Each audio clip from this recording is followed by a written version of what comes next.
اب آپ اس مبارک سلسلے کا آخری حلقہ سماعت فرمائیں۔ الحمد لله رب العالمين والصلاة والسلام على أشرف الأنبياء وخاتم الأنبياء والمرسلين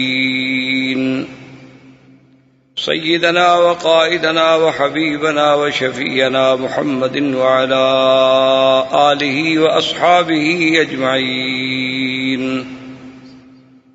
اللهم صل على سيدنا محمد النبي الأمي الهاشمي وعلى آله وأصحابه البررة الكرام وعلى سائر الأنبياء والمرسلين والملائكة المقربين. أما بعد فقد قال الله تبارك وتعالى في القرآن المجيد والفرقان الحميد: أعوذ بالله من الشيطان الرجيم. بسم الله الرحمن الرحيم. اليوم أكملت لكم دينكم وأتممت عليكم نعمتي ورضيت لكم الإسلام دينا. قال النبي صلى الله عليه وسلم: تركتكم على البيضاء ليلها كنهارها، أو كما قال النبي المصطفى صلى الله عليه وعلى آله وسلم. صدق الله العلي العظيم وصدق رسوله النبي الكريم، ونحن على ذلك لمن الشاهدين ومن الشاكرين، والحمد لله رب العالمين. برادران اسلام، واجب الاحترام بزرگوں، دوستوں، بھائیوں، عزیز نوجوانوں،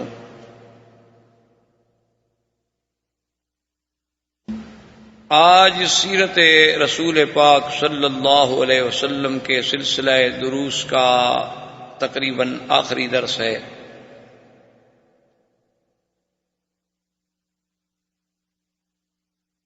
حضور صلی اللہ علیہ وسلم کی سیرت طیبہ کا جو یہ سلسلہ قبل بعثت، قبل ولادت سے شروع ہوا تھا،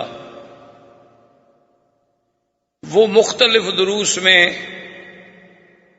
چلتا ہوا ہم اس مقام پہ پہنچے تھے کہ حضور صلی اللہ علیہ وسلم نے حجۃ الوداع پہ جانے کا اعلان فرما دیا۔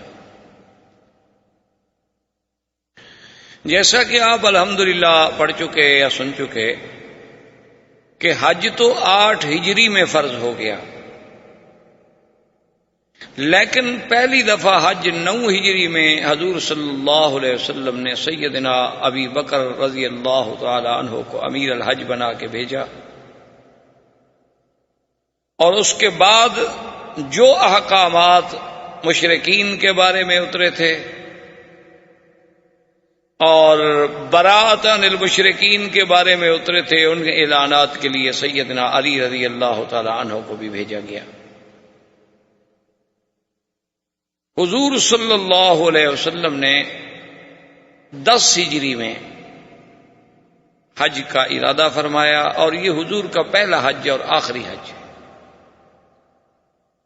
حضور صلی اللہ علیہ وسلم نے عمرے تو 4 کیے ہیں، لیکن آپ کی زندگی مبارک میں فرض ہونے کے بعد یہ پہلا اور آخری حج ہے، اسی کے لیے اس کا نام حجۃ الوداع ہے۔ حضور صلی اللہ علیہ وسلم جب حج پہ تشریف لے چلے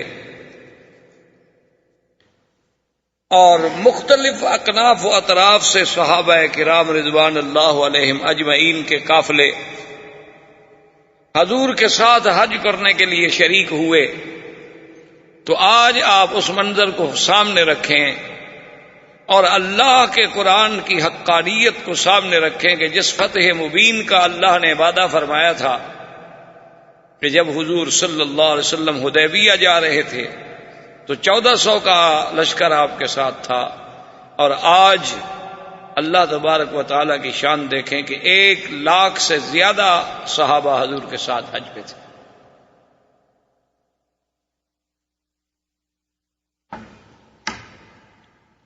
حضور صلی اللہ علیہ وسلم نے اپنا حج جو ہے وہ حج قران کا احرام باندھا.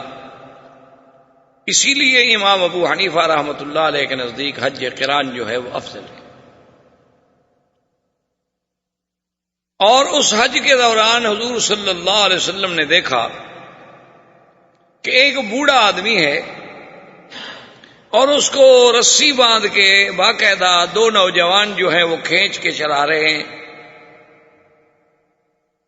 تو حضور صلی اللہ علیہ وسلم نے فرمایا کہ بھئی یہ کیا بات ہے، ایسا کیوں ہے؟ حضور صلی اللہ علیہ وسلم نے ان کو طلب فرمایا تو انہوں نے کہا کہ یا رسول اللہ، اصل میں ہمارے باپ ہے، یہ ہم اس کے بیٹے ہیں، اس نے منت مانی تھی کہ مجھے پیدل حج پہ لے جاؤ اور رسی باندھ کے پکڑ کے گھسیٹ کے لے جاؤ، تو اب اس کی منت ہے، ہم کیا کریں؟ حضور صلی اللہ علیہ وسلم فرمایا کہ نہیں، اللہ تبارک و تعالیٰ تو اپنے بندوں کو عذاب میں ڈالنا نہیں چاہتے. اللہ کا دین تو بڑا آسان ہے. لا یکلف اللہ نفسا الا وسعها، اللہ کسی بندے کو اس کی طاقت سے زیادہ تکلیف نہیں دیتے. اگر اس نے منت مانی ہے تو اس کا ایک طریقہ یہ بھی تو ہے، اس کے ہاتھ کو پکڑ لو، یہ تو نہیں کہ رسی باندھ کے کھینچو اور ایک انسان کی توہین کی جائے. اللہ تبارک و تعالیٰ ایسی منت کو تو قبول نہیں فرماتے جس میں ایک انسان کی توہین ہو، انسانیت کی تذلیل ہو. مقصد یہ ہے کہ پیدل جاؤں گا ادب کے ساتھ، خضوع کے ساتھ، تو تم اپنے باپ کا ہاتھ پکڑ لو اور لے جاؤ. اور اسی اثنا میں ایک عورت نے ایام حج کے دوران میں ایک عورت نے چھوٹا بچہ، دودھ پینے والا بچہ، ایسے پکڑ کے حضور کے سامنے کیا اور سوال کیا، الہذا حج یا رسول اللہ صلی اللہ علیہ وسلم، کیا رسول اللہ اس بچے کا بھی حج ہوگا؟ آپ نے فرمایا نعم ولک اجر، اس کا بھی حج ہوگا اور تمہیں ثواب بھی ہوگا. اس بچے کا بھی حج ہوگا اور تمہیں اس کا اجر بھی ملے گا کہ تم اس کو اٹھائے اٹھائے پھر رہی ہو طواف میں، صفا میں، مینا میں، عرفات میں، مزدلفہ میں، تو اللہ تبارک و تعالیٰ اس کو تمہیں اجر بھی دیں گے. تو اسی لیے پھر ائمہ فقہا نے ان احادیث مبارک کی روشنی میں یہ مسئلہ استنباط کیا کہ اگر کوئی بچہ نابالغ ہے، دودھ پینے والا ہے، 2 سال عمر ہے، 4 سال عمر ہے، یعنی قبل البلوغ بھی اگر وہ حج کرے تو اس کو پورے حج کا ثواب ملتا ہے، لیکن اس کا حج یہ فرض ساقط نہیں ہوتا، کیونکہ فرضیت حج کی تب ہوتی ہے جب انسان بالغ ہو جاتا ہے. تو جب لڑکا بالغ ہی نہیں ہوا تو ابھی تو اس کا حج فرض ہی نہیں ہوا، جب فرض نہیں ہوا تو ادا کیسے ہو؟ لیکن اللہ تبارک و تعالیٰ اس کو نفل حج کا باقاعدہ پورے کا پورا ثواب عطا فرماتا. حضور صلی اللہ علیہ وسلم اونٹوں کا سفر کرتے ہوئے 4 ذی الحجہ کو مکہ مکرمہ پہنچے اور آپ نے یہ بھی اعلان فرما دیا کہ اگر جو لوگ اپنے ساتھ قربانی کا جانور نہیں لائے ان کو یہ چاہیے کہ وہ عمرہ کرنے کے بعد بال منڈوا ڈالیں یا کٹوا دیں اور احرام کھول دیں، اور پھر 8 تاریخ کو حج کا احرام باندھیں، ان کا حج تمتع ہوگا. اور جو لوگ وہاں سے عمرے اور حج کی نیت کر چکے ہیں اور ان کے ساتھ قربانی کا جانور بھی ہے تو وہ احرام نہیں کھول سکتے جب تک کہ حج نہ کریں. تو اسی لیے بعض علماء نے یہ مسئلہ استنباط کیا ہے کہ حج قران ہو ہی تب سکتا ہے جب قربانی کا جانور ساتھ ہو. اگر قربانی کا جانور ساتھ نہ ہو تو حج قران ہوتا ہی نہیں. اس لیے ان کا حج تمتع تو ہوگا لیکن حج قران نہیں ہوگا. امام ابو حنیفہ رحمۃ اللہ علیہ فرماتے ہیں کہ یہ اظہار واقعہ ہے، یہ حکم نہیں.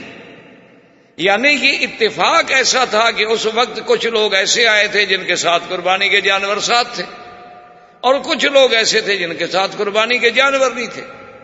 حضور صلی اللہ علیہ وسلم کا آخری حج مبارک تھا اور امت کو مسئلہ سمجھانا تھا تاکہ تمتع، قران اور افراد کے مسائل جو ہیں وہ پورے کے پورے امت کو سمجھ آ جائیں. ورنہ قربانی ساتھ لانا تو مقصد نہیں ہوتا، اصل مقصد تو قربانی کا ذبح کرنا ہوتا. اب اگر ایک آدمی جانور ساتھ لے آئے اور ذبح نہ کرے تو کیا اس کی حدی ادا ہو جائے گی؟ اصل ہدی کے ادا ہونے کا مقصد جو ہے وہ اللہ کے راستے میں فَلْيَبْلُغِ الْهَدْيُ مَحِلَّهُ، وہ اپنے مقام پہ پہنچے اور ذبح ہو جائے، وہ خود ذبح کرے یا وکیل بن کے اس کا کوئی ذبح کر دے۔ اور دوسری بات یہ ہے کہ جس دور سے ہم گزر رہے ہیں آج تو کسی بندے کا ما سوائے اہل مکہ یا اہل مدینہ یا اہل طائف، اور ان کے لیے بھی بڑا یعنی ایک اہم مسئلہ ہے کہ جانور ساتھ لے آئیں۔ اس کا مطلب تو یہ ہوا کہ پوری امت کو ہم قران کے حج سے محروم کر دیں گے کہ کوئی حج کر ہی نہیں سکتا، حج قران ہو ہی نہیں سکتا۔ کیوں؟ کون بندہ ہوائی جہاز پہ آئے گا اور جانور اپنا ساتھ لے آئے گا؟ اور اسی طرح امام ابو حنیفہ رحمۃ اللہ علیہ فرماتے ہیں کہ جب حضور عمرے کے لیے تشریف لائے تھے تو اس وقت بھی تو ہدی کے جانور آپ کے ساتھ تھے اور آپ نے حدیبیہ میں ذبح فرمائے، تو کیا آپ عمرے کے لیے بھی یہ لازم قرار دیتی ہیں کہ ہر بندہ جو عمرہ کرنے کے لیے آئے وہ بھی قربانی کا جانور ساتھ لے کے آئے؟ تو بہرحال یہ ائمہ کے اپنے استدلالات ہوتے ہیں۔ تمام ائمہ جو ہیں وہ دراصل تابع تو ہوتے ہیں فرمان رسول عربی کے صلی اللہ علیہ وسلم، لیکن اللہ نے سب کو فہم اپنا اپنا دیا ہوتا ہے، فہم حدیث میں اختلاف ہو سکتا ہے۔ اسی لیے اب دیکھیں کہ حضور کا حج تو ایک ہے لیکن 3 قسمیں ہو گئی۔ امام ابو حنیفہ رحمۃ اللہ علیہ کے نزدیک قران افضل ہے، امام احمد ابن حنبل رحمۃ اللہ علیہ کے نزدیک تمتع افضل ہے، اور امام شافعی رحمۃ اللہ علیہ کے نزدیک مفرد افضل ہے۔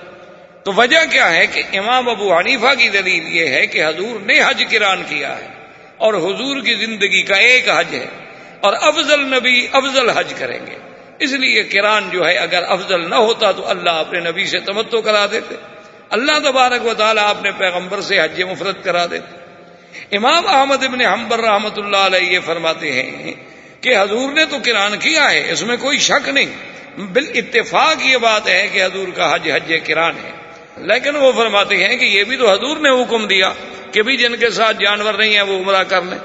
اور جب صحابہ نے مشکل کا اظہار کیا کہ یا رسول اللہ 4 دن باقی رہ گئے، ہم اگر احرام کھول دیں گے عمرہ ختم ہو جائے گا، عمرے کی پابندیاں ختم ہو جائیں گی، تو لازمی بات ہے کہ ہر آدمی بیوی بچوں کی طرف بھی رغبت کرے گا، تو ہم پھر اس حال میں جائیں گے۔ تو آپ نے فرمایا کہ اگر مجھے پتا ہوتا لولا ما سقت الہدی، اگر میں بھی جانور ساتھ لے کے نہ آیا ہوتا تو میں بھی احرام کھول دیتا اور میں بھی تمتع کرتا۔ تو اس لیے امام احمد ابن حنبل فرماتے ہیں کہ حضور کی تمنا تھی تمتع کرنے کی، لہذا تمتع افضل ہے۔ امام شافعی رحمۃ اللہ علیہ فرماتے ہیں کہ حج افراد افضل ہے۔ وہ فرماتے ہیں کہ بھائی فرض ہی اللہ نے حج کیا ہے، عمرہ تو فرض ہے ہی نہیں۔ للہ علی الناس حج البیت من استطاع الیہ سبیلا، اللہ نے صاحب استطاعت لوگوں پر حج فرض کیا ہے۔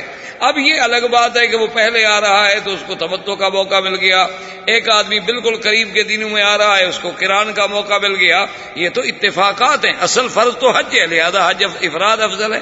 اگر کسی نے عمرہ کرنا ہے تو حج کے بعد عمرے کرتا رہے۔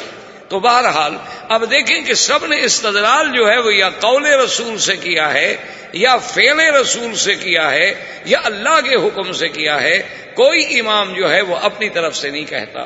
یہ بہت سارے کم علم اور جاہل لوگ جو تعصب کا شکار ہیں ان کے دماغوں میں یہ بات ہو جاتی ہے نعوذ باللہ کہ دیکھو جی ہم تو حدیث پہ عمل کرتے ہیں اور یہ حنفی ہیں اور یہ شافعی ہیں اور یہ حنبلی ہیں، یہ بات غلط ہے۔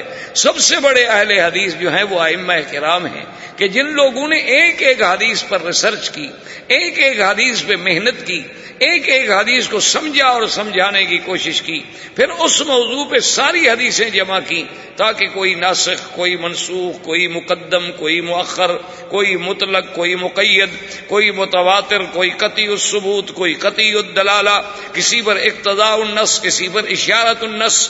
تو ان سب مسائل کو جب سامنے رکھا تو اللہ تبارک و تعالی تو اصل معنی میں اتباع کرنے والے تو وہ لوگ ہیں کہ جنہوں نے احادیث کے ذخیرے کو ملخص کرنے کے بعد پوری امت کے لیے خلاصہ پیش کر دیا دین کا، ورنہ ہم تو ایک ایک حدیث ڈھونڈتے اور سمجھنے کے لیے ٹھوکریں کھاتے پھرتے، اور پھر بھی ہمیں سمجھ نہ آتا کہ طہارت کے مسئلے میں کتنی حدیثیں ہیں۔ ان نے کتاب الطہارہ باندھ کے سارے مسئلے لکھ دیے اور ساتھ احادیث رسول اللہ صلی اللہ علیہ وسلم بھی جمع کر دی۔ تو بہرحال حضور صلی اللہ علیہ وسلم حضرت علی رضی اللہ تعالی عنہ یمن سے تشریف لائے۔ جب حضرت علی رضی اللہ تعالی عنہ یمن سے تشریف لے آئے اور جہاں سیدہ فاطمہ الزہرا رضی اللہ تعالی عنہا ٹھہری ہوئی تھی، خیمے تھے، اس وقت گھر تو کوئی تھے نہیں، خیمے لگا کر قیام کیا گیا تھا۔ تو حضرت علی جب خیمے میں تشریف لے گئے، دیکھا تو بی بی فاطمہ الزہرا غسل فرما کے، کپڑے پہن کے، تیل لگا کے، یعنی تیار ہو کے اپنے خاوند کے لیے بیٹھی ہیں ایک اچھی ہولیے میں۔ تو حضرت علی کو بڑا غصہ لگا، اس نے کہا کہ فاطمہ ماذا تفعلین، تم کیا کر رہی ہو؟ اتنے عرصے سے ہم آپس میں ملے نہیں ہیں، اور پھر میں حالت احرام میں ہوں، تم حج کرنے کے لیے آئی ہو، تو آج کیا ضرورت تھی بن سنور کے بیٹھنے کی؟ تو بی بی فاطمہ الزہرا نے کہا کہ یا علی لا تغضب، ناراض ہونے کی کیا بات ہے، یہ مسئلہ ہے تو جا کے حضور صلی اللہ علیہ وسلم سے پوچھ لو۔ جب ہم نے تمتع کر لیا، ہم نے احرام کھول دیا ہے، تو ہم پر تو پابندی ہے نہیں، اور جب ایک عورت احرام کی حالت میں بھی نہیں ہے، احرام سے نکل چکی ہے، اور اس کا خاوند بھی سفر سے آ رہا ہے، تو ہو سکتا ہے کہ تم بھی متمتع ہو سکتا ہے کہ تمہارا بھی عمرے کا احرام ہو، تو پھر خاوند کے لیے استقبال کے لیے تو عورت کو تیار ہونا ہے۔ یہ تو اسلام نے حکم دیا ہے، بلکہ اسلام نے اتنا بڑا حکم دیا ہے کہ جو عورت اچھے لباس پہن کے، یعنی اپنا سنگار کر کے اپنے خاوند کی انتظار میں بیٹھتی ہے، تو اللہ تبارک و تعالیٰ اس عورت کو اتنا ثواب دیتے ہیں جیسے کوئی مجاہد سرحد پہ رات کو پہرا دے رہا ہو، کیونکہ یہ بھی اپنے خاوند کو گناہوں سے بچانے کے لیے حفاظت کا ذریعہ بن رہی ہے، ورنہ اس کا خاوند گناہوں میں مبتلا ہوگا اور شیطان کے حملوں کا شکار ہو جائے گا۔ حضرت علی غصے میں حضور صلی اللہ علیہ وسلم کی خدمت میں حاضر ہوئے، اور حضور نے فرمایا کہ یا علی، تم یہ بتاؤ کہ تمہاری نیت کیا تھی، تم نے کیا احرام باندھا؟ اس نے کہا حضور میں تو آ رہا تھا یمن سے، آپ آ رہے تھے مدینے سے، تو اب جب میں میقات پہ پہنچا تو میں نے وہاں یہ نیت کی کہ یا اللہ، میری وہی نیت ہے جو تیرے نبی کی نیت ہے، چونکہ مجھے تو پتہ نہیں تھا کہ آپ کی نیت کیا ہوگی، تو اس لیے میں نے تو یہ نیت کر لی تھی کہ یا اللہ، میری وہی نیت ہے جو تیرے نبی کی نیت۔ تو حضور نے فرمایا کہ اچھا، میں نے تو پھر قران کیا ہے، اچھا تم جانور بھی لائے ہو؟ تو اس نے کہا کہ ہاں یا رسول اللہ، میں اپنے لیے بھی جانور لایا ہوں اور آپ کی قربانی کے لیے بھی جانور لایا ہوں۔ تو حضرت علی رضی اللہ تعالی عنہ نے بھی حج قران کیا۔ حضور صلی اللہ علیہ وسلم یوم الترویہ یعنی 8 تاریخ کو، اس کو یوم الترویہ اصل میں اس لیے کہتے ہیں کہ ان زمانے میں مینا، عرفات، مزدلفہ میں پانی ملنا جو ہے وہ ایک جوئے شیر ہوتا تھا، کہاں سے پانی آئے؟ یہ تو ہمیں بھی یاد ہے، جب ہم چھوٹے چھوٹے سے تھے تو یہ جو چھوٹا سا ڈبہ ہے یہ 5 ریال کا ملتا تھا عرفات میں، یعنی وہاں بہت خوش نصیب لوگ ہوتے تھے جو وضو کر کے نماز پڑھیں، ورنہ اکثر حاجی جو ہیں وہ تیمم کے ساتھ نماز پڑھتے تھے، پانی پینے کا نہیں ہوتا تھا، وضو آپ کہاں سے کر لیں گے؟ ایک ڈبہ 5 ریال کا اس زمانے میں خریدنا کوئی آسان بات تو نہیں ہوتی تھی، 5 ریال ہی نہیں ہوتے تھے کسی کے پاس، 5 ریال کہاں سے لے آئے گا کہ ایک ڈبہ پانی کا خریدے گا تو پھر پیے گا یا وضو کرے گا؟ یہ تو اب اللہ تبارک و تعالی نے اس حکومت کو توفیق دی کہ اتنا بڑا انتظام ہوتا ہے کہ حاجی حج کرتے ہیں، غسل کرتے ہیں اور پانی ضائع کرتے ہیں، حج ختم ہو جاتا ہے لیکن اللہ کی رحمت ہے پانی پھر بھی ختم نہیں ہوتا۔ تو یہ یہ نعمتیں ہیں، ان کی قدر ان لوگوں کو ہوتی ہے جنہوں نے وہ دور دیکھا ہے کہ جب پانی پینے کا نہیں ہوتا تھا اور گرم پانی ڈبے میں رکھ کے، خیمے میں رکھ کے اسی گرم پانی کو پیا جاتا تھا، برف کہاں سے ملے بھائی؟ سارے پورے مکے میں ایک ہی تو مصنع ثلج تھا، ایک ہی یعنی فیکٹری تھی، آئس فیکٹری تھی برف بنانے والی، تو حاجیوں کو کہاں سے پورا کر دے گی؟ وہ تو نایاب بات ہوتی تھی کہ برف کسی کو مل جائے، لیکن یہ یقین کریں کہ بہرحال حج اس وقت ہوتا تھا، آج کل تو خیر پکنک ہی ہے ماشاءاللہ، اور پھر مکے والوں کا حج جو ہے وہ سبحان اللہ ویسے بھی ماشاءاللہ 9 تاریخ کو عشاء کے بعد بڑا آرام سے غسل کر کے، میک اپ سنگار کر کے، خوشبوئیں پرفیوم چھڑک وڑک کے کار میں بیٹھ کے رات کو وہاں چلے جاتے ہیں، کھانا لے جاتے ہیں، کھلے میدان میں بیٹھ کے کھانا کھایا، وہاں سے چل پڑے مزدلفہ میں آ گئے، تھوڑی سی دیر مزدلفہ میں بیٹھے، وہاں سے نکلے سیدھا مینا میں آ گئے، فجر کی نماز سے پہلے کنکریاں مار کے مکے میں آ گئے، لوگ ابھی نماز پڑھے ہوتے ہیں، وہ طواف زیارت صفا کر کے فارغ ہو کے گھر بھی چلے جاتے ہیں، ان کا حج تو اللہ کی رحمت سے 4 گھنٹے میں 6 گھنٹے میں ہو جاتا ہے۔ تو یہ تو بہرحال اب تو ایک حج ہے، یعنی آدمی نے سر سے اتارنا ہوتا ہے کہ بھی میں نے ایک سر سے ایک بوجھ اتار دو، نماز ہے بس چلو یار پڑھو ٹھیک ہے جلدی کرو، امام اگر تھوڑی سی بھی لمبی قرات کر لے تو مقتدی کہتے یار پتہ نہیں آج امام صاحب کو کچھ شوق ہو گیا ہے ہمیں قرآن سنانے کا، ہم نے کئی دفعہ سنا ہوا ہے ان کا قرآن ماشاءاللہ اچھا پڑھتے ہیں، ٹھیک ہے گھر میں جا کے پڑھا کریں، ہمیں کیوں تنگ کر رہے ہیں؟ یعنی ہمارے حالات تو یہ ہو گئے۔ وہ ایک دور ہوتا تھا حج جس کو حج کہتے تھے، اور اب تھوڑا سا یہ سوچ رہے ہیں کہ 1400 سال پہلے کیا عالم ہوگا۔ حضور صلی اللہ علیہ وسلم یوم الترویہ کو مینا تشریف لے گئے، اور صحابہ نے عرض کیا کہ اللہ نجعل لک عریشا یا رسول اللہ، کیا ہم آپ کے لیے لکڑیاں کھڑی کر کے چھپر وغیرہ بنا لیں تاکہ آپ اس کے سائے میں آرام سے بیٹھیں گے؟ آپ نے فرمایا مناخ من سبق، کہ یہاں کسی کو گھر بنانے کی اجازت نہیں، یہاں کسی کو کسی قسم کے چھپر بنانے کی اجازت نہیں، یہاں تو جو آدمی پہلے پہنچ جائے بس مینا اسی کا ہے، اس میں کسی کا حق نہیں ہے کہ اس کی حالت کو بدلنے کی کوشش کرے۔ اور آج جو مشکلات ہمیں پیش آ رہی ہیں اس کی وجہ یہی ہے۔ ہم تو کہتے ہیں نا جی جدید ترقی کا دور ہے، امام بھی پختہ ہوں، بلکہ اب تو ماشاءاللہ بعض لوگ جو ہیں، یعنی ہم نے خود دیکھا ہے کہ صرف مینا عرفات کی 5 دن جو ہے نا اس کا خرچہ ہوتا ہے 27,000 ریال، تاکہ وہ ان کو اسی طرح 5 اسٹار ہوٹل کی سہولیات دیتے ہیں، اور کنکریاں جو ہیں ماشاءاللہ وہ دھو کر باقاعدہ مخملی تھیلیاں بنی ہوتی ہیں، ان میں باندھی ہوئی ہوتی ہیں تاکہ شیطان کو بڑے مہذب انداز میں مارا جائے، تاکہ وہ بھی ناراض نہ ہو، بڑے ریشمی رومال ہوں اور ایسی چیزیں ہوں۔ کوئی حج تو نہیں ہے نا جی، یہ تو اصل وجہ یہ ہے، ورنہ یاد رکھیں کہ خصائص مینا میں لکھا ہے علماء نے، یہ مینا کے خصوصیات میں ہے کہ اگر حضور نے فرمایا کہ قیامت تک جتنے لوگ بھی مینا میں آئیں گے، مینا کو اللہ اتنی وسعت دے دیا کریں گے کہ سب اس میں خود بخود سما جائیں گے۔ علماء نے لکھا ہے کہ مینا کے اندر یہ خصوصیت ہے، خصائص مینا میں ہیں کہ جیسے والدہ کی رحم کے اندر بچہ چھوٹا ہو یا بڑا ہو اس کے لیے اسی طرح رحم پھیل جاتا ہے، اسی طرح اللہ مینا کو وسعت عطا فرما دیں گے، لیکن اگر ہم اس کو نہ چھیڑیں۔ جب ہم نے چھیڑ دیا تو وہ برکتیں خود بخود ختم ہو گئیں۔ اچھا، اسی طرح مینا کی خصوصیت میں علماء نے لکھا ہے یہ بھی خصائص ہیں کہ جو کنکریاں تم رمی جمرات پہ مارتے ہو، اگر ان کو تم اٹھاؤ نہیں تو جو اللہ کے ہاں مقبول ہوتی ہیں وہ خود بخود اٹھ جاتی ہیں، اور جو وہاں پڑی ہوتی ہیں وہ مردود ہوتی ہیں۔ اسی لیے حکم ہے کہ وہاں سے لے کر کوئی کنکری نہ ماری جائے، چونکہ وہ تو مردود ہے، وہ تو مقبول ہی نہیں ہوئی، وہ تو مرجوم کنکری ہے۔ اچھا، اسی طرح مینا کی خصوصیت میں یہ ہے کہ اتنے گوشت کے باوجود تمہیں چیل نہیں نظر آئے گی، ورنہ آپ دیکھ لیں اپنے ملک میں ایک سیر گوشت لے کر آپ تھوڑا سا نکل جائیں، دیکھیں کتنی چیلیں آ جاتی ہیں، لیکن مینا میں لاکھوں قربانیوں کے بعد کبھی آپ کو چیل نظر نہیں آئے۔ یہ بھی خصوصیت ہے مینا میں۔ اور اسی طرح علماء نے مینا کی خصوصیت میں یہ بھی لکھا ہے کہ آپ کے کھانے میں کبھی مکھی نہیں پڑے گی، اور اسی طرح مینا کی خصائص میں یہ بھی لکھا ہے کہ مینا میں مچھر نہیں ہوگا۔ ابھی پچھلے تو گزر گئے، اس سال اگر اللہ حج نصیب کرے تو تجربہ کر لیجئے گا، دیکھ لیجئے گا کہ کیا علماء نے جو لکھا ہے یہ حقائق ہیں یا واقعات ہیں یا افسانے ہیں، ان میں حقیقت ہے یا افسانے۔ تو بہرحال حضور صلی اللہ علیہ وسلم مینا سے پھر آپ نے 9 تاریخ کو عرفات کے لیے ارادہ فرمایا، تو اب ساری دنیا حیران کھڑی دیکھ رہی تھی کہ آج حضور دیکھیں کیا کرتے ہیں، چونکہ مکے والے جو تھے قریش انہوں نے عرفات جانا چھوڑ دیا تھا۔ وہ جب حج پہ جاتے تھے تو صرف مزدلفہ جاتے تھے، عرفات نہیں جاتے۔ وہ کہتے تھے مزدلفہ حرم میں ہے اور ہم اہل حرم ہیں، ہم حرم سے کیوں نکلیں، عرفات تو حرم کے باہر ہے، لہذا باقی دنیا تو بابا جائے، وہ تو ہیں ہی باہر کے لوگ، وہ جائیں باہر، ہم تو حرم کے لوگ ہیں، ہمارا تو حج ہوگا ہی حرم میں، لہذا ہم تو حرم سے باہر نہیں نکلیں گے۔ وہ سیدھے مزدلفہ تک چلے جاتے تھے اور مزدلفہ سے باہر نہیں نکلتے۔ لیکن حضور صلی اللہ علیہ وسلم آپ سیدھا عرفات تشریف لے گئے، وادی نمیرہ میں آپ نے قیام فرمایا، اور اس کے بعد پھر جب دوپہر کا وقت قریب آ گیا، زوال کا وقت قریب آ گیا، حضور صلی اللہ علیہ وسلم نے غسل فرمایا۔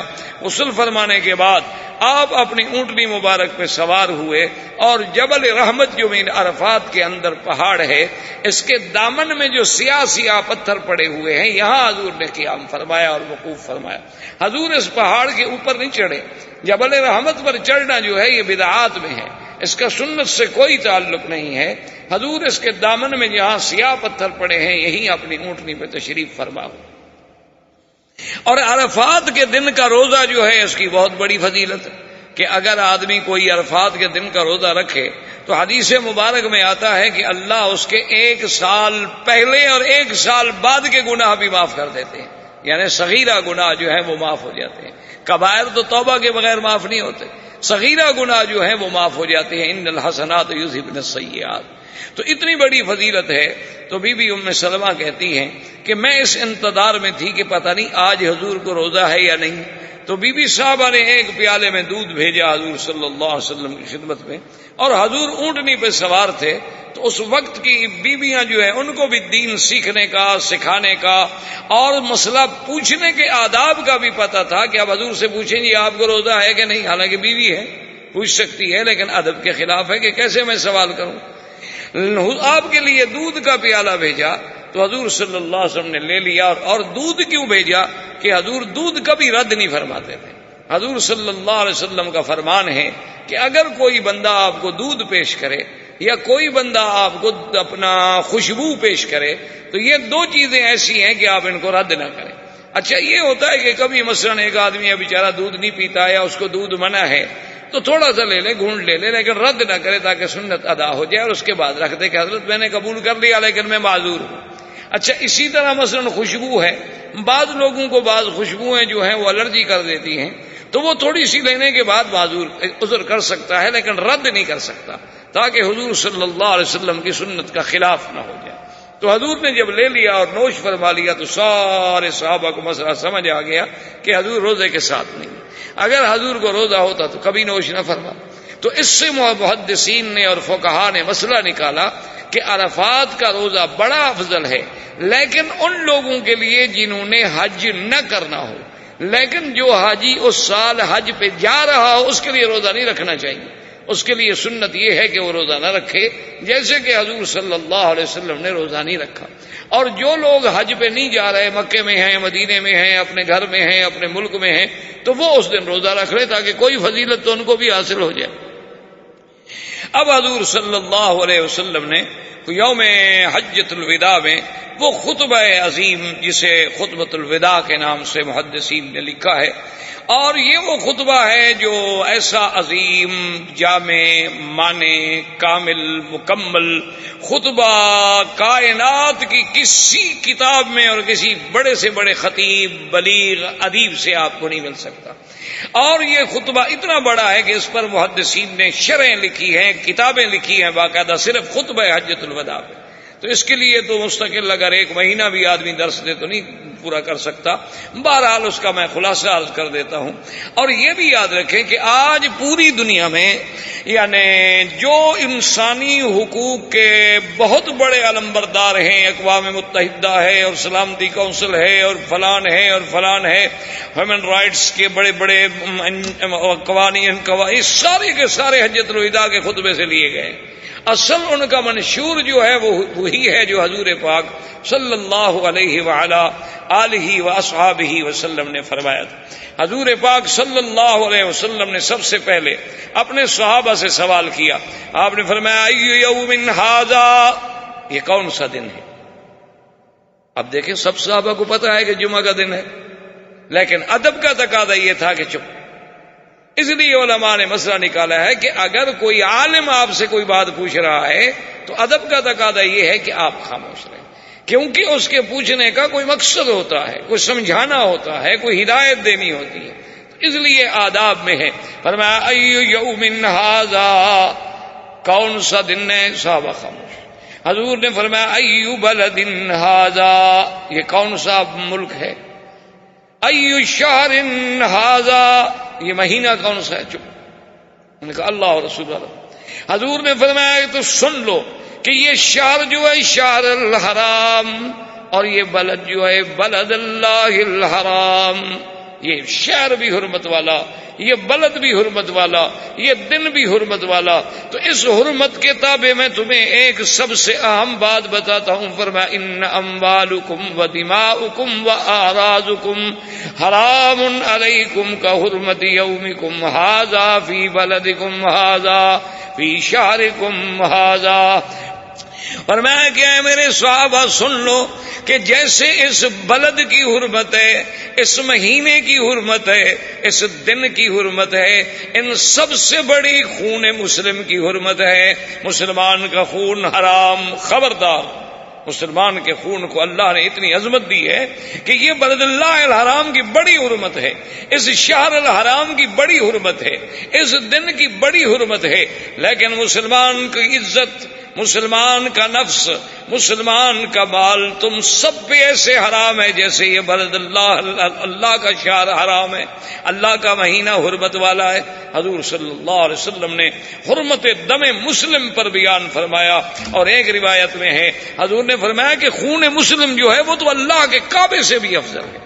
اب اسی سے آپ اندازہ کریں کہ جو لوگ مسلمانوں پر اور اسلام پہ کہتے ہیں دہشت گرد خدا کے لیے، وہ اپنے مذہب میں کوئی ایک قول بھی ایسا دکھا سکتے ہیں، وہ اپنے مذاہب میں ایک دلیل بھی کوئی ایسی دکھلا سکتے ہیں کہ وہ اسلام جو ایک خون مسلم کو اللہ کے کعبے سے بھی افضل کر رہا ہو، بلد اللہ الحرام سے بھی افضل قرار دے رہا ہو، تو وہ کیسے دہشت گرد ہو سکتا ہے یا کسی کا خون بہا سکتا ہے؟ اور اس کے بعد حضور نے دوسرا اعلان فرمایا، آپ نے فرمایا لوگوں سن لو کہ ربا حرام، آج کے بعد سود حرام، ربا کی ساری قسمیں حرام۔ اور اس کے بعد آپ نے فرمایا ربا الجاہلیت موضوع تحت قدمی ھذا واول وانا ازو ربا عباس۔ حضور نے فرمایا کہ آج جتنی سود کی ربا کی قسمیں ہیں جاہلیت میں، ان سب کو میں اپنے پاؤں کے ساتھ کچل رہا ہوں۔ اور سب سے پہلے سن لو کہ میرے چاچا عباس کا جس نے سود دینا ہے ختم، سب سے پہلے میں عباس کے سود کو ختم کرتا ہوں، کیونکہ حضرت عباس لوگوں کو قرض دیتے تھے سود پہ، اور بڑے لوگوں سے انہوں نے سود لینا تھا۔ آپ نے فرمایا ختم، سب سے پہلے اپنے گھر سے شروع کیا۔ اس لیے کہ ربا کی جتنی قسمیں ہیں یاد رکھیں، یہ آج کل جو ایک لوگوں نے دھوکہ دیا ہوا ہے، یہ سروس چارجز ہیں، یہ بینکنگ کا سود ہے، وہ ساہوکاروں کا سود تھا، یہ فلان ہے، یہ بالکل اسی طرح کی بات ہے جیسے کوئی یہ کہے کہ حضور نے فرمایا تھا نا کتا حرام ہے، وہ اس دور کا کتا، ہمارا کتا تو بڑا پالتو ہے، بڑا ٹھیک ٹھاک ہے، شیمپو کرتے ہیں ہم اس کو کار پہ ساتھ بھی لاتے ہیں، رات کو بیوی کو ساتھ نہ سلائیں لیکن کتے کو ضرور ساتھ سلاتے ہیں، یہ تو بڑا پیارا ہے، یہ کیسے وہ اس دور کا کتا بڑا خراب ہوگا، وہ حرام ہے، یہ تو وہی بات ہوگی۔ سود ہے، چاہے درد ہے، درد کو جس طرح بھی الٹو درد ہے۔ اور سود کا تھوڑا سا گناہ سن لیں کہ سود کی ادنا سے ادنا جو قسم ہے نا، اس کا گناہ اتنا ہے جیسے کوئی انسان اپنی ماں کے ساتھ 70 بار زنا کرے۔ اب آپ خود فیصلہ کر لیں کہ کہاں جا رہی ہے مسلم قوم جن کا 24 گھنٹے بینکوں کے ساتھ معاملہ ہے، کیسے ترقی ہو؟ اللہ کے ساتھ تو ہم لڑ رہے ہیں، فتح کیسے ہو جائے؟ اللہ نے فرمایا جو قومیں سود کھاتی ہیں فاذنوا بحرب من اللہ ورسولہ، وہ اللہ اور اللہ کے رسول کے ساتھ جنگ کر رہی ہیں۔ تو جب ہم اللہ کے رسول کے ساتھ جنگ کر رہے ہیں تو ہمیں کیسے فتح ہو سکتی ہے بھائی؟ ہم کیسے جیت سکتے ہیں؟ ہم کیسے جنگیں کر سکتے ہیں؟ ہم کیسے کافروں کا مقابلہ کر سکتے ہیں؟ ہم تو خود اللہ سے لڑ رہے۔ تو حضور صلی اللہ علیہ وسلم نے سود ختم کیا، اور اس کے بعد حضور نے فرمایا کہ جاہلیت میں جو خونی بدلے ہیں، جاہلیت میں یہ قاعدہ تھا نا کہ آپ نے اگر بندہ مارا ہے تو آپ کے 10 مار دیتے، اچھا جو آپ کے قبیلے کا مل جاتا اس کو بھی مار دیتے۔ حضور نے فرمایا خبردار، آج کے بعد کوئی کسی خون کا بدلہ نہیں لیا جائے گا، سارے بدلے ختم۔ اور اول ما ازو عامر بن ربیعہ، آپ نے فرمایا کہ سب سے پہلے عامر ابن ربیعہ جو عبد المطلب کی اولاد سے ہیں، اس کے خون کا بدلہ لینا تھا لوگوں نے، ہماری قوم نے، قبیلے نے، میں اس کو ختم کرتا ہوں، کوئی بدلہ نہیں ہوگا، ختم۔ آپ نے فرمایا سن لو کہ اگر کوئی قتل عمد کرے گا تو اس کا بدلہ کیا ہوگا، وَلَكُمْ فِي الْقِصَاصِ حَيَاةٌ يَا أُولِي الْأَلْبَابِ۔ آپ نے فرمایا اگر کوئی کسی کو جان کے ارادے سے، نیت سے، آلہ قتل سے قتل کرے وہ قتل کیا جائے گا، اور اگر شبہ عمد ہو یا خطا ہو، قتل ایک خطا ہوتا ہے، جیسے کوئی گاڑی کے نیچے مر گیا تو مارنا تو نہیں چاہتا تھا نا آدمی، خطا مر گیا، آپ شکار کھیل رہے تھے، بجائے خرگوش کے کسی بندے کو اتفاق سے گولی لگ گئی تو یہ قتل خطا ہے۔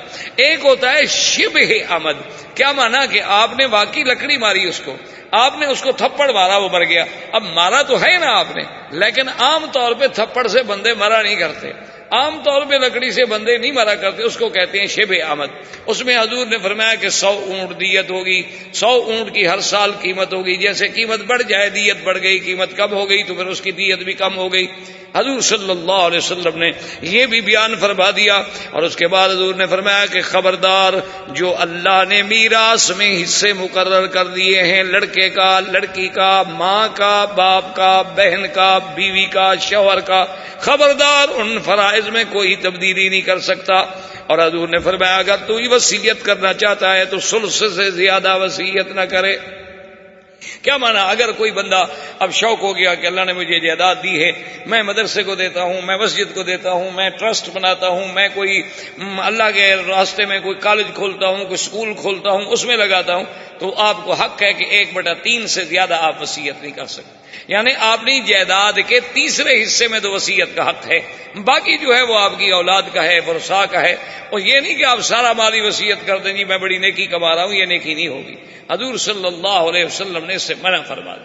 اور اس کے بعد حضور نے فرمایا اوصیکم بالنساء، حضور نے فرمایا خبردار میں عورتوں کے حقوق کے بارے میں تمہیں وصیت کرتا ہوں کہ عورتوں کے حقوق کا خیال کرنا. فإنہن لکم اوارن، یہ تمہارے ہاتھوں میں ایسے ہوتی ہیں بیچاری جیسے کوئی قید ہو، جیسے قیدی کسی کے ہاتھ میں ہوتا ہے. ان کے ساتھ خیال رکھنا، ان کے حقوق ادا کرنا، ان پہ کوئی ظلم و زیادتی اور تعدی نہ کرنا، اور ان سے اگر کوئی غلطی ہو جائے تو اس کو بھی برداشت کرنا. خیرکم خیرکم لأہلہ، تم میں اچھا آدمی وہ شمار ہوگا جو اپنے گھر والوں کے لیے اچھا ہو. حضور صلی اللہ علیہ وسلم نے عورتوں کے حقوق بھی بیان فرمائے اور فرمایا کہ ان کے حقوق اور ان کی بات جو ہے کچھ برداشت بھی کر لیا کریں. جیسے واقعہ آتا ہے کہ ایک آدمی کی بیوی تھی بڑی بد زبان، اللہ معاف کرے، تو وہ جناب چھوٹی چھوٹی سی بات پہ بات ہوتی ہے نا، اللہ پاک معاف کرے، بس بولنے کی عادت ہوتی ہے، اللہ تبارک و تعالیٰ رحمت کرے، وہ یعنی چپ ہی نہیں کرتی. اور جہاں عورت نہ بولے تو سمجھو بیمار ہے، ڈاکٹر کے پاس لے جاؤ. اگر عورت بول نہ رہی ہو نا تو پھر سمجھو اسے کوئی تکلیف ہے، پھر اسے آپ کسی نفسیات کے معالج کے پاس لے کر علاج کرائیں. عورت خاموش رہ نہیں سکتی، الا قلیل من عبادی الشکور، بہت قلیل لوگ ہیں جن کو اللہ نے چپ کرنا سکھایا ہے، ورنہ عورت تو نام ہی بولنے کا ہے. تو وہ آدمی بیچارہ بڑا بیوی سے تنگ آیا، اس نے کہا میں امیر المومنین کو جا کے شکایت کرتا ہوں. حضرت عمر کو شکایت کرنے کے لیے جب آئے، ان کے گھر دروازے پہ کھڑے ہو کے آواز دی. حضرت عمر آ رہے تھے تو دیکھا کہ حضرت عمر کی بیوی بھی اتنی زور زور سے حضرت عمر سے بات کر رہی ہیں. آئے تو نے کہا السلام علیکم. وعلیکم السلام. انہوں نے کہا اچھا جی مجھے اجازت. تو آپ نے فرمایا بھی مجھے بلایا کیوں خدا کے بندے؟ اس نے کہا حضرت میں جو شکایت کرنے آیا تھا وہ تو یہاں بھی موجود ہے. آپ نے فرمایا کیا بات کیا ہے؟ اس نے کہا بات یہ ہے کہ میری بیوی بڑی زور زور سے باتیں کرتی ہے، چیختی ہے اور لڑتی ہے اور ایسا، تو میں اس کی شکایت لے کے آیا. تو آپ کی بیوی تو آپ پر چیخ رہی تھی. آپ نے فرمایا دیکھو صرف چیخ بھی تو نہیں رہی، میرے لیے کھانا بھی تو بناتی ہے، میرے لیے گھر کی حفاظت بھی تو کرتی ہے، میرے بستر بھی تو ٹھیک کرتی ہے، میرے کپڑے بھی تو تیار کرتی ہے، میری اولاد کو بھی تو سنبھالتی ہے. اگر اتنی ساری ذمہ داریاں قبول کرنے کے بعد صرف زیادہ زور سے بول لیتی ہے تو اتنا تو ہمیں بھی برداشت کرنا چاہیے نا، کچھ ہمیں بھی تو برداشت کرنا چاہیے. تو حضور صلی اللہ علیہ وسلم نے وصیت فرمائی کہ اگر عورتوں سے ایسی کوئی بات ہو، جیسی حضرت مرزا مظہر جان جانا رحمت اللہ علیہ جو اللہ کے بہت بڑے ولی گزرے ہیں، بلکہ اولیاء اللہ سے بھی ان کا مقام شاید بلند تھا، تو بہت بڑے اور نازک مزاج اتنے تھے، اللہ تبارک و تعالیٰ ان کی قبر پہ رحمت فرمائے کہ ایک مرید نے آپ کی خدمت میں ایک رضائی لحاف جو ہوتا ہے نا رات کو اوڑھنے والا، ہم تو اس کو رضائی کہتے ہیں، عربی میں لحاف کہتے ہیں، وہ لحاف آپ کی خدمت میں ہدیہ پیش کیا. صبح کو حضرت جب نماز پڑھانے کے لیے آئے تو آنکھیں مبارک سرخ تھیں. تو کسی ساتھی نے پوچھا کہ حضرت معلوم ہوتا ہے کہ رات سو نہیں سکے.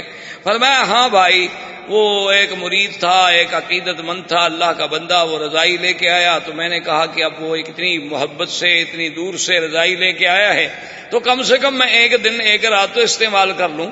لیکن اس کی سلائی چونکہ ٹیڑھی تھی اس کی وجہ سے ساری رات مجھے نیند نہیں آ سکی، یعنی میرے ذہن پہ اثر ہو گیا کہ سلائی سیدھی نہیں ہے، سلائی یوں ٹیڑھی ہے، زگزیگ ہے، تو یہ کیا ہے یار، یہ کیسے ٹیڑھے آدمی نے سیا ہے اس کو؟ بس اسی سوچ میں دماغ جو تھا وہ پریشان ہو گیا. اور نہیں یعنی اتنی نزاکت تھی حضرت کی طبیعت میں، اللہ تبارک و تعالی نے انہیں اتنا نازک مزاج بنایا تھا کہ اگر کوئی آدمی گلاس جو ہے نا جی اگر یہاں سے پکڑنے کے بجائے یہاں پکڑ لیتا تو حضرت کو سر میں درد ہو جاتا تھا، یعنی اتنی نفاست تھی تباہ. لیکن بیوی اللہ معاف کرے جناب ایسی بد زبان تھی کہ وہ گالی سے کم میں بات ہی نہیں کرتی تھی حضرت کے ساتھ. تو حضرت کا ایک طالب العلم تھا پٹھان، اس کو بھیجا آپ نے گھر گلی پہ جا کے گھر سے فلاں چیز لے کے آؤ. وہ گیا تو بیگم صاحبہ نے تو جناب وہ سنائی نا، ماشاء اللہ، اللہ معاف فرمائے، اللہ معاف فرمائے کہ پٹھان صاحب کا تو خون کھول گیا.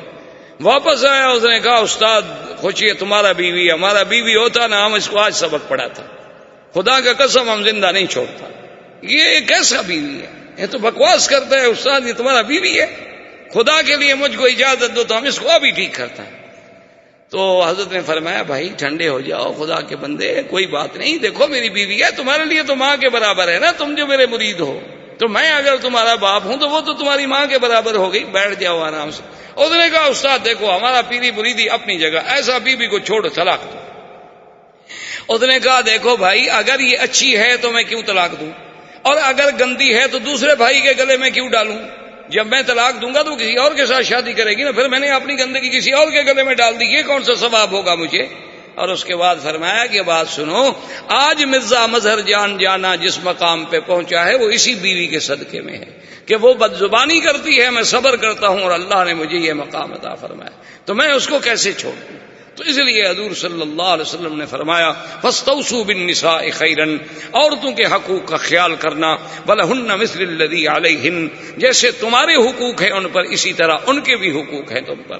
اور حضور نے وضاحت فرما دی، آپ نے فرمایا تمہارا حق ان پر یہ ہے کہ تمہارے گھر میں تمہارے اذن کے بغیر کسی کو داخل نہ کرے، تمہارا حق اس پر یہ ہے کہ جب تم حکم کرو تو اطاعت کرے، تمہارا حق عورت پہ یہ ہے کہ تمہارے مال کی تمہاری عزت کی حفاظت کرے، تمہارا حق اس پہ یہ ہے کہ تمہارے منشے کے بجائے وہ اپنی عزت میں کبھی کسی قسم کا داغ نہ لگنے دے، اور اس کا تم پر حق ہے کہ اس کا نفقہ، اس کا خرچہ، اس کی عزت، اس کی جان، اس کی مال، اس کی آبرو کی حفاظت کرنا اور اس کے پورے پورے حقوق جو ہیں ادا کرنا۔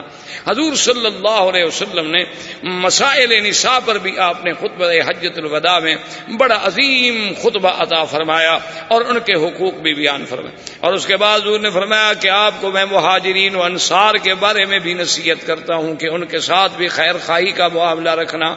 اور حضور صلی اللہ علیہ وسلم نے فرمایا کہ جس کسی نے مال دینا ہے حقوق العباد وہ ادا کر دے، کیونکہ اللہ تبارک و تعالی حقوق العباد جو ہیں کبھی معاف نہیں کرتے۔ اور پھر اسی دن یہ آیت مبارک نازل ہوئی، الیوم اکملت لکم دینکم واتممت علیکم نعمتی ورضیت لکم الاسلام دینا۔ اللہ نے فرمایا میرا مدنی آج کے دن ہم نے دین کامل مکمل کر دیا، اور ہم نے آپ کے لیے، آپ کی امت کے لیے، قیامت تک کے لیے دین اسلام کو پسندیدہ دین قرار دے دیا ہے۔ یہ وہ آیت مبارک ہے جس کے بارے میں ایک یہودی نے حضرت عمر رضی اللہ تعالیٰ عنہ سے کہا تھا کہ یا امیر المومنین لو نزلت علی رسولنا، اگر یہ آیت ہمارے نبی پہ اترتی لجعلناہ عیداً، ہم عید بنا دیتے۔ حضرت عمر نے کہا جاہل تمہیں پتہ ہی نہیں، تمہیں پتہ ہے کب اتری تھی؟ انہ یوم الجمعۃ و یوم عرفہ، یہ جس دن اتری ہے جمعہ کا دن تھا اور عرفات کا دن تھا، تو مسلمانوں کی تو دو عیدیں ہیں اس دن، تم تو ایک عید بناتے، اللہ نے تو ہماری دو عیدیں کی تھی اس دن۔ حضور صلی اللہ علیہ وسلم نے حج ادا کیا، حج ادا کرنے کے بعد آپ سفر فرماتے ہوئے خیریت کے ساتھ مدینہ منورہ میں تشریف لے آئے۔ مدینہ منورہ میں آنے کے بعد یہ سفر جو ہوا تھا، اور دوسرا مسئلہ جو حضور نے حل فرمایا وہ تھا اشہر حرم کا۔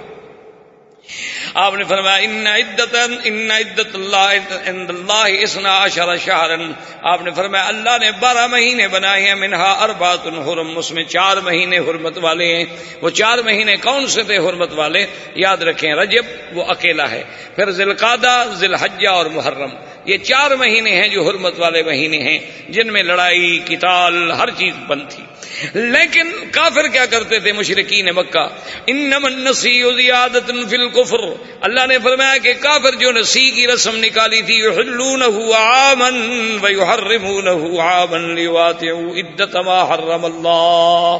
اب مکے والے کیا کرتے تھے؟ وہ یہ کرتے کہ بھئی ان مہینوں میں تو جنگ ہو نہیں سکتی، اب کافی دن ہو گئے لڑائی نہیں ہوئی، کافی دن ہو گئے مال نہیں لوٹا، کافی دن ہو گئے ان کو کسی قبیلے پہ چڑھائی کرتے، وہ کہتے اچھا ایسا کرتے ہیں کہ اس دن جو محرم آ رہا ہے نا اس کو یہ محرم نہیں ہے، بس 1 مہینہ اس کے بدلے میں ہم بعد میں محرم کر دیں گے۔ اچھا، یا کبھی یہ کرتے جو محرم ہے کہتے یہ سفر ہے، محرم کا نام رکھ دیتے سفر، اور آگے جو سفر آئے گا وہ کہتے تھے یہ محرم ہے۔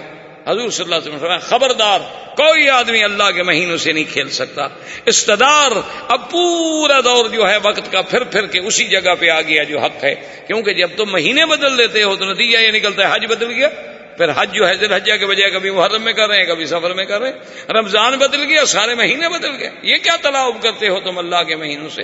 اللہ کے شہور ہیں، اللہ کے دن ہیں، اللہ کے ایام ہیں، ان سے کسی قسم کا تلاعب نہیں کیا جا سکتا۔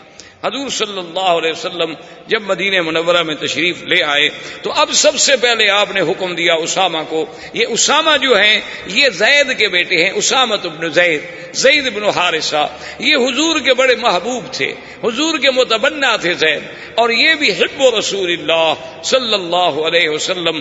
حضور نے حکم دیا کہ جیش لشکر تیار کرو, بلقا فلسطین میں جا کے روم کا مقابلہ کرے, کیونکہ روم تبوک میں تو نہیں آئے تھے جیسے کہ آپ پڑھ چکے. اب حضور نے فرمایا کہ روم چلو مقابلے پہ, وہاں تو نہیں آئے لیکن ان کی طاقت ان کی قوت تو باقی ہے. لہذا یہ ہے کہ روم کے مقابلے کے لیے حضور نے لشکر کو تیار کرنے کا حکم دیا, اور لشکر کی قیادت جو ہے وہ اسامہ کے سپرد کر دی گئی. اب حیران ہوں گے آپ کہ اس وقت حضرت اسامہ کی عمر 18 سال تھی, لیکن اس لشکر کی شان یہ تھی کہ ابو بکر و عمر بھی اس کے تابع ہو گئے جانے تھے اس لشکر میں. حضور صلی اللہ علیہ وسلم نے یہ اعلان فرما دیا, اور اسی طرح اب یہ یعنی 10 ہجری ختم ہو کے 11 ہجری تقریباً یہ صفر کا مہینہ ختم ہو رہا ہے, اور ربیع الاول کا مہینہ قریب آ رہا تھا. بالکل آخری ایام تھے کہ حضور صلی اللہ علیہ وسلم رات کو جنت البقیع الغرقد تشریف لے گئے, جو مدینہ منورہ کا قبرستان ہے, اور حضور صلی اللہ علیہ وسلم نے ان کے لیے بڑی لمبی لمبی دعائیں کی.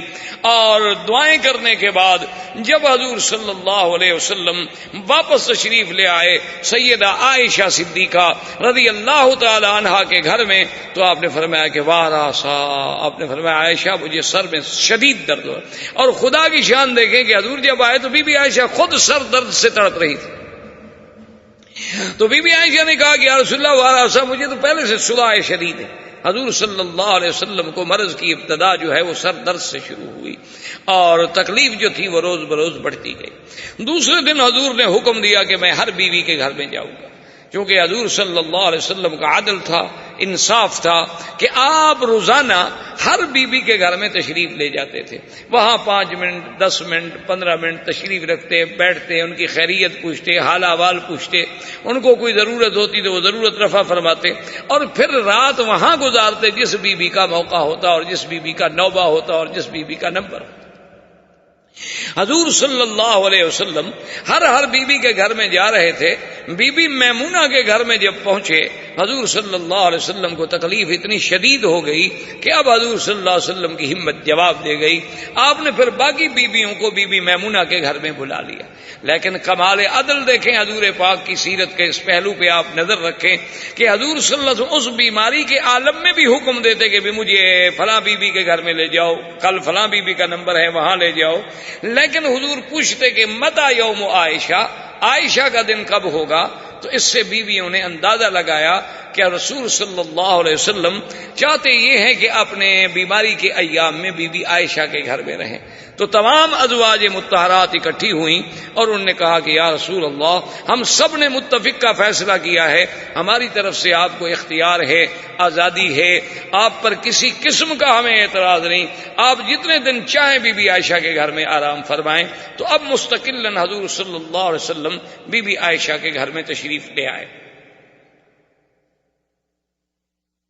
اب اس کے بعد یہ ہوا کہ حضور صلی اللہ علیہ وسلم کو بخار بھی شروع ہوا, حتیٰ کہ ایک صحابی فرماتے ہیں کہ میں نے جب حضور کے بدن پہ ہاتھ رکھا تو میں اتنی یعنی طاقت نہیں تھی کہ ہاتھ رکھ سکوں, یعنی اس قدر شدت کے ساتھ گرم تھا حضور کا بدن مبارک کہ میں زیادہ دیر ہاتھ نہیں رکھ سکتا تھا کہ شاید میرا ہاتھ جل جائے گا. تو میں نے کہا یا رسول اللہ انکا, تو آپ کو بھی بخار ہوتا ہے؟ آپ نے فرمایا انبیاء کو تو بخار کی شدت اتنا ہوتی ہے جتنا تم 2 مردوں کو ہو, 2 انسانوں کو جتنا تکلیف ہوگی اس کے برابر اللہ کے نبی کو تکلیف ہوتی ہے. انبیاء کو تکلیف زیادہ ہوتی ہے تاکہ ان کے مدارج جو ہے وہ زیادہ بلند ہو جائے.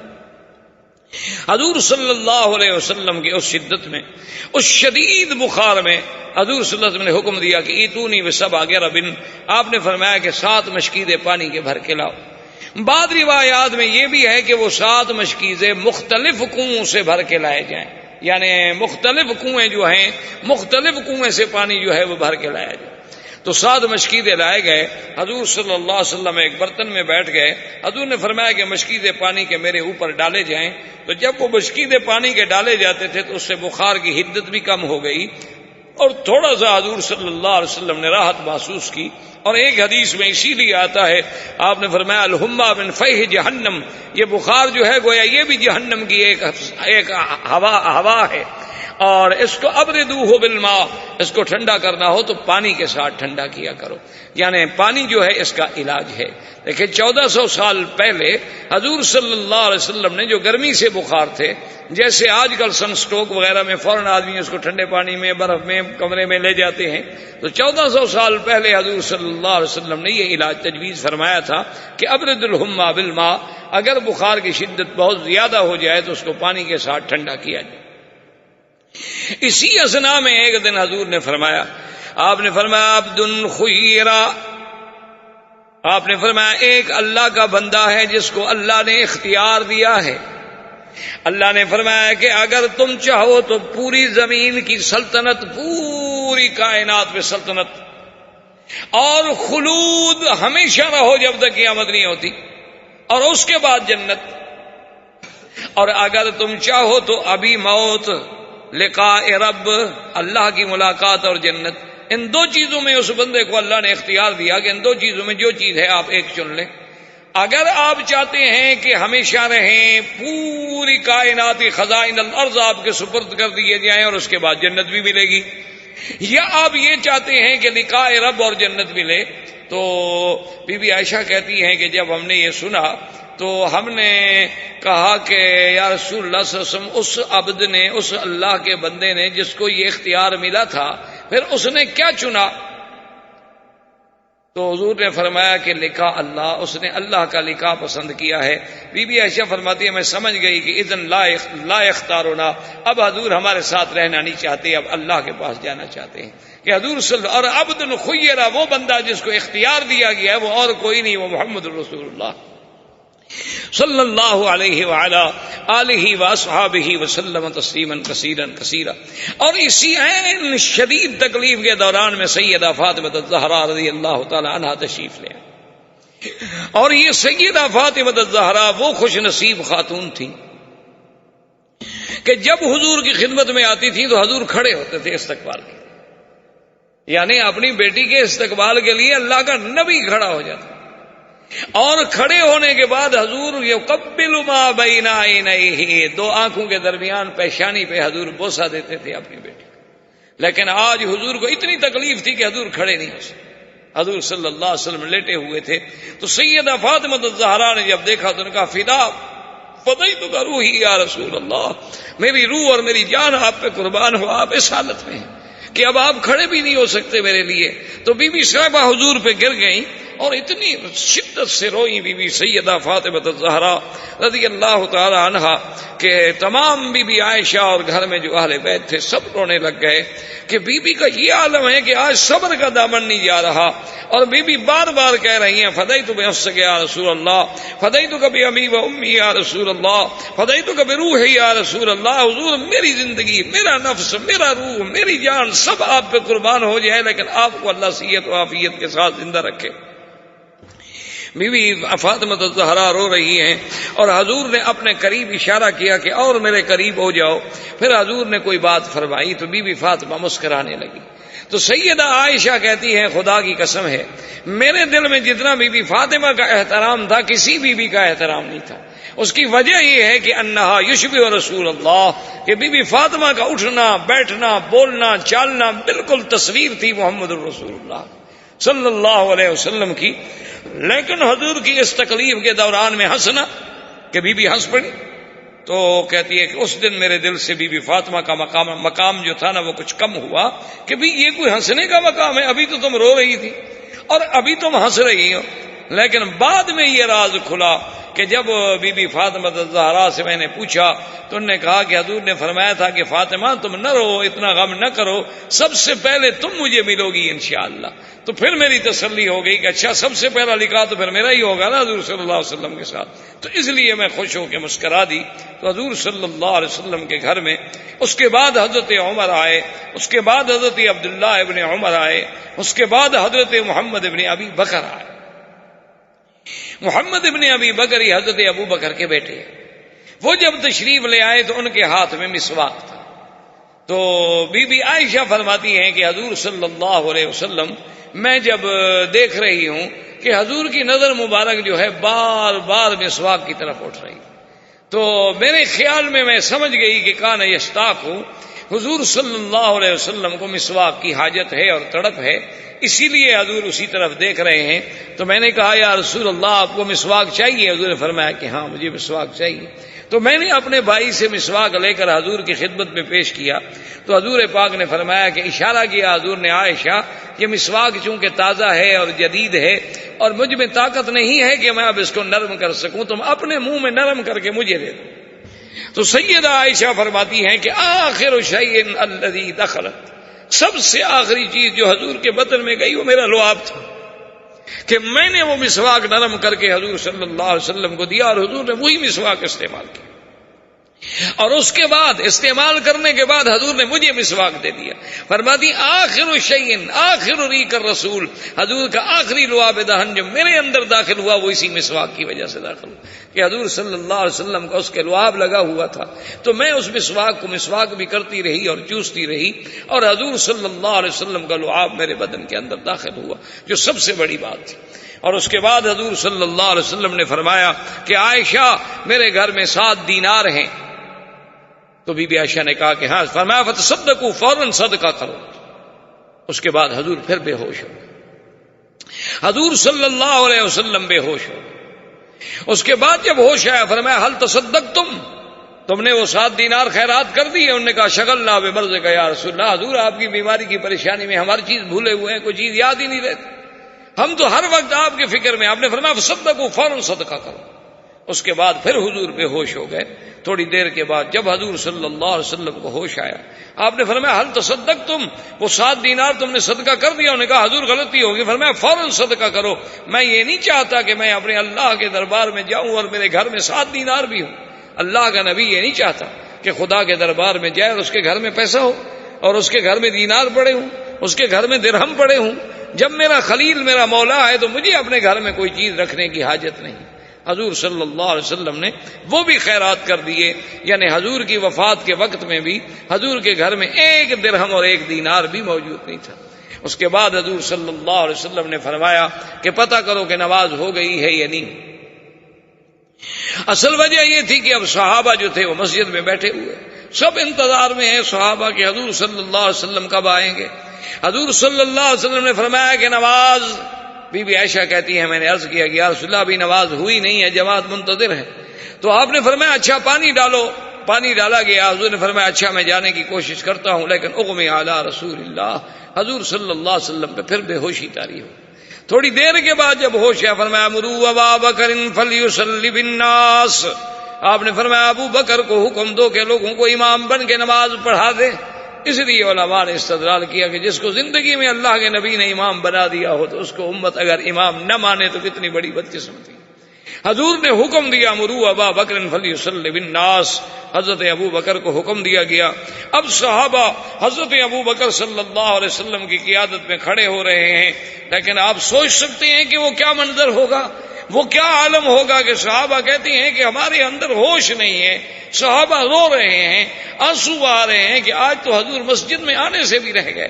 اس کا مطلب یہ ہے کہ حضور صلی اللہ علیہ وسلم کی تکلیف جو ہے وہ زیادہ سے زیادہ بڑھ رہی۔ اور حضور صلی اللہ علیہ وسلم نے اسی مرض الوفات میں یہ بھی فرمایا کہ عائشہ ھذا انقطاع اوان ابہری من السم الذی اکلت بخیبر، وہ خیبر میں جو عورت نے مجھے زہر دیا تھا آج اس زہر کا اثر ہے جس کی وجہ سے میری آنتیں مبارک کٹ رہی۔ اس زہر کے اثر کو اللہ نے محفوظ رکھا، لیکن اپنے نبی کو مقام شہادت دینے کے لیے، اپنے نبی کو مرتبہ شہادت عظمیٰ پہ پہنچانے کے لیے اس کا اثر جو ہے وہ موت کے وقت میں ظاہر ہو گیا کہ حضور صلی اللہ علیہ وسلم نے فرمایا کہ معلوم یہ ہوتا ہے کہ میری آنتیں مبارک جو ہیں وہ کٹ رہی ہیں۔ اب جب نماز کھڑی ہوئی تھوڑی دیر حضور کی طبیعت میں کچھ افاقہ ہو گیا۔ حضور نے حکم دیا حضرت علی اور حضرت فضل ابن عباس یہ دونوں جو ہیں قریب آئے، تو حضور صلی اللہ علیہ وسلم نے ان کے کندھوں پہ ہاتھ رکھا، اور بی بی عائشہ فرماتی ہے میں دیکھ رہی تھی کہ حضور کے پاؤں مبارک زمین پہ ایسے لکیر کھینچ رہے تھے، یعنی پاؤں میں طاقت نہیں تھی کہ حضور پاؤں پورا رکھ سکیں، وہ کندھے پہ ہاتھ رکھ کر بس ان کے سہارے سے چل رہے تھے. اور جب حضور مسجد میں داخل ہوئے تو صحابہ کے تو چہرے کھل گئے نا خوشی سے. تو کوئی الحمدللہ، کوئی سبحان اللہ، تو سب صحابہ نے کہا حضرت ابو بکر کہتے ہیں میں سمجھ گیا کہ یہ معلوم ہوتا ہے کہ حضور تشریف لا رہے. حضرت ابو بکر ہٹنے لگے مصلی سے کہ بھی جب اللہ کے نبی آ گئے تو اب میری کیا طاقت ہے کہ میں مصلی پہ کھڑا رہوں. حضور نے فرمایا الا رسلک یا ابا بکر، الا رسلک یا ابا بکر، ابو بکر کھڑے رہو مصلی پہ، کھڑے رہو مصلی پہ. لیکن حضرت ابو بکر ہٹ گئے. تو اس لیے محدثین نے لکھا ہے کہ اب حضور صلی اللہ علیہ وسلم آگے آگے بیٹھ گئے تو گویا حضور امام بنے ابو بکر کے اور ابو بکر امام بنے امت کے. حضور صلی اللہ علیہ وسلم تو یہ مقام بھی اگر ملا تھا تو سیدنا ابی بکر کو جب نماز سے فارغ ہوئے تو حضور نے فرمایا کہ ابا بکر میں نے تمہیں حکم دیا تھا کہ الا رسلک. اس نے کہا مال ابن ابی قحافہ یا رسول اللہ، حضور ابن ابی قحافہ کے بیٹے کی کیا طاقت ہے کہ اللہ کے نبی کے سامنے مصلی پہ کھڑا ہو جائے، میں کیسے کھڑا ہو سکتا ہوں. حضور صلی اللہ علیہ وسلم نماز پڑھائی. اس کے بعد حضور نے اشارہ فرمایا کہ مجھے ممبر پہ بٹھا دو. تو ممبر کے 3 درجے تھے نا، تو حضور تیسرے درجے تک بھی نہیں چڑھ سکے، پہلے درجے پہ بیٹھ گئے اور حضرت علی اور حضرت فضل عباس نے بٹھایا. اور اس کے بعد حضور صلی اللہ علیہ وسلم نے فرمایا کہ السلام علیکم، سب پہ سلام کیا. صحابہ نے جواب دیا تو فرمایا اوصیکم بالمہاجرین الاولین. حضور نے فرمایا لوگوں میں اپنے مہاجرین صحابہ کے بارے میں تمہیں وصیت کرتا ہوں کہ ان کے شان کا خیال رکھنا. اور آپ نے فرمایا اوصیکم بالانصار، اور میں وصیت کرتا ہوں کہ انصار کا بھی خیال رکھنا، انصار کی عظمت کا بھی خیال رکھنا. اور حضور پاک نے فرمایا استوصوا بالنساء، اور آپ نے فرمایا عورتوں کے حقوق کا بھی خیال رکھنا.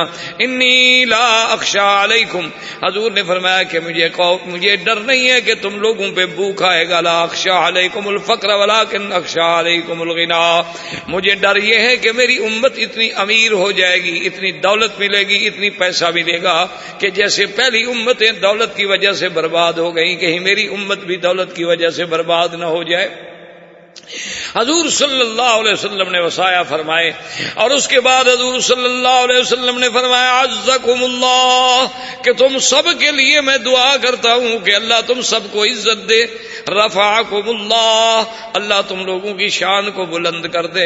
رزقکم اللہ، اللہ تم سب کو رزق دے دے. واودعکم واقول لکم والسلام علیکم.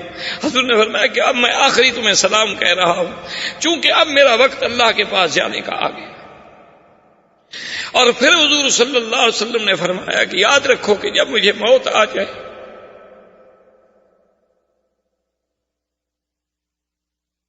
اللہم صلی علی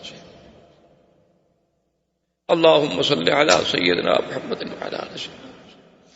حضور نے فرمایا کہ میرے گھر میں پھر کوئی داخل نہ ہو، کیونکہ سب سے پہلے نزول رحمت ہوگا اللہ کی طرف سے مجھ پر، اور اس کے بعد پھر اللہ کے فرشتے میرے اوپر آ کے سلام پڑھیں.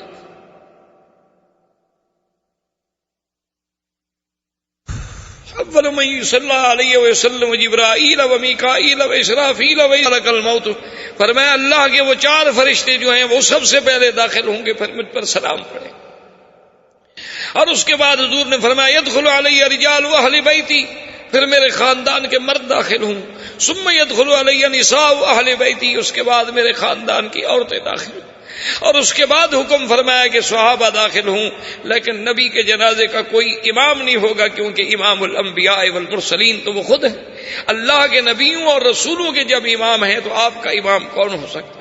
اور حضور صلی اللہ علیہ وسلم نے فرمایا کہ عبد خیرا، اللہ نے مجھے تو اختیار دیا ہے، لیکن انی اخترت لقاء ربی، میں اللہ تبارک و تعالیٰ کا لقاء پسند کرنا چاہتا ہوں. پھر اسی عالم میں حضور صلی اللہ علیہ وسلم بی بی عائشہ کے گھر میں تشریف لے آئے، لیکن واپس جب آئے تو کمزوری حد سے زیادہ بڑھ گئی. اور اس کے بعد ابھی حضور کمرے میں ہیں، حضور صلی اللہ علیہ وسلم بی بی عائشہ بیٹھ گئی، اور بی بی عائشہ کہتی ہے کہ یہ شرف مجھے میرے اللہ نے دیا تھا کہ مات رسول اللہ صلی اللہ علیہ وسلم بین سحری و نحری، حضور کا سر مبارک میرے سینے پر تھا جب حضور کی وفات ہوئی ہے. اور فرمایا مات رسول اللہ فی حجرتی وفی یومی وفی نوبتی، اور یہ بھی شرف مجھے اللہ نے دیا تھا کہ حضور صلی اللہ علیہ وسلم کی جب موت آئی حجرہ بھی میرا تھا، دن بھی میرا میرا تھا اور گھر بھی میرا تھا اور سینہ بھی میرا تھا، اور آخر شیء الذی دخلت فی رسول اللہ ریقی، اور سب سے آخری چیز جو حضور کے بدن کے اندر داخل ہوئی وہ بھی میرا لعاب تھا۔ فرمایا عائشہ نے یہ شرف اللہ تبارک و تعالی نے مجھے دیا ہے اور کسی نے نہیں دیا۔ ثم استأذن جبریل، اور اس کے بعد پھر جبریل علیہ السلام حاضر ہوئے اور انہوں نے اذن مانگا کہ یا رسول اللہ مجھے اجازت ہے اندر آنے کی۔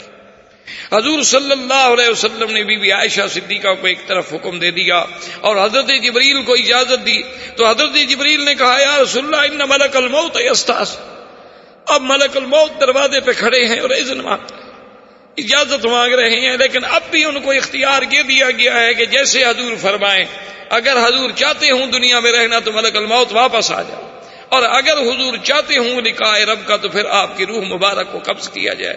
حضور نے فرمایا جبرائیل ملک الموت کو اجازت دے دو، انی اشتاق الی ربی، میں اپنے رب کی طرف مشتاق ہوں، اب میں چاہتا ہوں کہ میرا لقاء رب ہو جائے، اب میں اس دنیا میں رہنے کے لیے تیار نہیں ہوں۔ فدخل ملک الموت فی حجرۃ رسول اللہ صلی اللہ علیہ وسلم، پھر ملک الموت جو ہیں وہ حضور صلی اللہ علیہ وسلم کے حجرہ مبارک میں داخل ہوئے۔ ثم قبض روح النبی صلی اللہ علیہ وسلم، اور اس کے بعد حضور صلی اللہ علیہ وسلم کا روح مبارک جو ہے قبض کیا گیا، کیسے کہ اللہ تبارک و تعالی نے قرآن میں فرما دیا تھا کہ انک میت وانہم میتون ثم انکم یوم القیامۃ عند ربکم تختصمون، کہ اے میرے نبی آپ پہ بھی موت آنی ہے اور تمام لوگوں پر بھی موت آنی ہے۔ یہ موت ایسی چیز ہے کہ اس سے کوئی نہیں بچ سکتا ماں سوائے اس اللہ کے جس کی صفت ہے اللہ لا الہ الا هو الحی القیوم لا تأخذہ سنۃ ولا نوم۔ اللہ کے کروڑوں صلاۃ و سلام ہوں حبیب کبریا پر، حضور صلی اللہ علیہ وسلم، اور پھر اسی جگہ وہ حجرہ مبارک جو تھا وہی قبر مبارک بنی اور وہی روضہ مبارک بنا اور وہی قیامت تک صلاۃ و سلام اور اللہ کی رحمتوں کی جھڑی لگی ہوئی ہے۔ اللہم ارزقنا اتباع نبیک وحب نبیک وحبیبک محمد صلی اللہ علیہ وسلم وحب من يحبك وحب عمل من يقربنا الى حبك وصلى الله تعالى على خير خلقه سيدنا محمد وعلى اله واصحابه اجمعين برحمتك يا ارحم الراحمين۔ الشیخ محمد خیر محمد حجازی المعروف شیخ مکی مدرس مسجد حرام مکۃ المکرمہ سیرت النبی صلی اللہ علیہ وسلم کے موضوع پر خطاب فرما رہے تھے۔ مکمل سیٹ 30 کیسٹ پر مشتمل ہے، تیار کردہ پاک ریکارڈنگ، پہلی منزل کریم سینٹر صدر کراچی، فون نمبر 5678 123۔